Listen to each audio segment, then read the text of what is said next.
Welcome to this explainer on the Rockefeller family. When we think about insane wealth today, our minds naturally jump to tech billionaires, hedge fund titans, or modern royalty. But over a century ago, one family built a fortune so massive it completely dwarfed them all. Their name literally became a global synonym for absolute unfathomable riches. And at the center of the whole shebang was John D. Rockefeller, a guy who didn't just participate in the American Industrial Revolution, he effectively engineered it. Today, we're unpacking the mechanics of his empire to see exactly how he pulled it off. Let's kick things off with a number that's just staggering. $400 billion. Adjusted for inflation, that is the estimated peak net worth of John D. Rockefeller.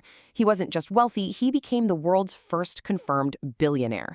The sheer scale of this money is almost hard to wrap your head around, far exceeding the net worth of anyone alive today. But here's the thing. He didn't start out with this money. He built it from the ground up, out of black gold, through sheer, unrelentless ambition. So, the real mystery we're unpacking in this explainer is this.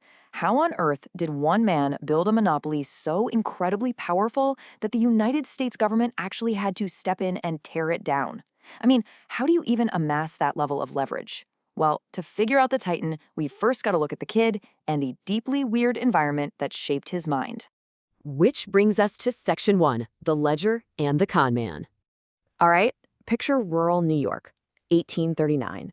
Young John grew up caught in a wild contrast.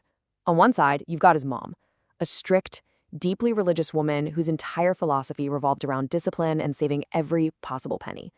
On the other side, his dad, William Devil Bill Rockefeller. This guy was literally a traveling con man. He sold fake elixirs and openly bragged about cheating his own sons just to, quote, make 'em sharp. So young John takes his mom's extreme discipline, mixes it with his dad's ruthless cunning, and channels it all into this little red ledger book, obsessively tracking every single cent that came in and went out. And you know what? That obsession with numbers paid off. Imagine being a 16-year-old assistant bookkeeper in Cleveland, Ohio. You're hyper-disciplined, you're highly observant, and right next door in Pennsylvania, this brand new, world-changing resource is bubbling out of the mud, oil. That leads us right into Section 2, the birth of the monopoly. See, while thousands of wild canners were gambling their lives and fortunes trying to strike crude oil in the fields, Rockefeller had this brilliant realization. The real money wasn't in the messy, high-risk drilling of crude oil. Honestly, crude oil by itself was pretty useless at the time. The real gold mine was refining it into kerosene to safely light American homes. So, boom, 1870. At just 31 years old, Rockefeller and his partners found the Standard Oil Company. And that name, Standard, it was a direct promise to consumers, a safe, uniform standard of oil that wouldn't explode in your living room lamp. But behind closed doors, Rockefeller wasn't just looking to compete in this new market.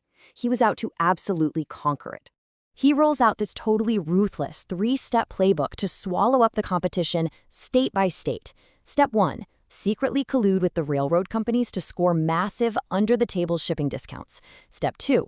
Since his shipping was practically free, he slashes his prices, completely pricing his rivals out of the market. And Step 3. The moment those competing refineries faced inevitable bankruptcy, Rockefeller just swooped right in and bought them out for pennies on the dollar. When he approached those failing business owners, Rockefeller didn't really negotiate. He handed them a brutal ultimatum that pretty much defined his rise to power. Sell to me or be crushed. It was a surrender demand, plain and simple. And realizing the sheer organizational machine they were up against, almost all of them took the deal. Now this brings us to a super important business concept if you really want to understand his playbook: horizontal integration. Basically, this is the practice of expanding your market control by acquiring or forcing out all the competing companies within your exact same industry. Rockefeller wasn't buying the oil wells or the little retail shops yet. He was buying up every single refinery. He built a massive choke point. If you wanted your oil refined in America, you had to go through John D. Rockefeller. And man, did it work. By the early 1880s, Standard Oil controlled a mind-boggling 90% of all oil refined in the United States. 90%. At that point, he's not just a businessman anymore. The wealth and influence he's throwing around basically elevates him to the status of a sovereign power. The money was flowing in like a tidal wave. But every giant has a target on its back. Section 3, the octopus and the fall. Look, a monopoly of that immense scale inevitably breeds furious enemies. When you control everything, you anger everyone who isn't you. The public was getting increasingly furious at this massive corporate octopus that had its tentacles wrapped all around the U.S. Capitol, the White House, and the entire economy. Enter Ida Tarbell. She was a fearless investigative journalist, and for her, this was personal. Her own father's business had been totally destroyed by Rockefeller's aggressive tactics. So, in 1904, she drops this devastating exposé. She laid out all of Standard Oil's ruthless, illegal practices and dragged the hidden mechanics of Rockefeller's empire right into the harsh light of day. The public outrage was so intense, it actually forced the government's hand. It all culminated in a landmark 1911 Supreme Court ruling that literally shattered the monopoly. The court declared Standard Oil an illegal monopoly and ordered it to be chopped up into 34 completely independent pieces. And by the way, those splintered companies didn't just fade away, they eventually morphed into modern energy giants we all know today, like Exxon, Mobil, and Chevron. But here is the ultimate, totally ironic twist.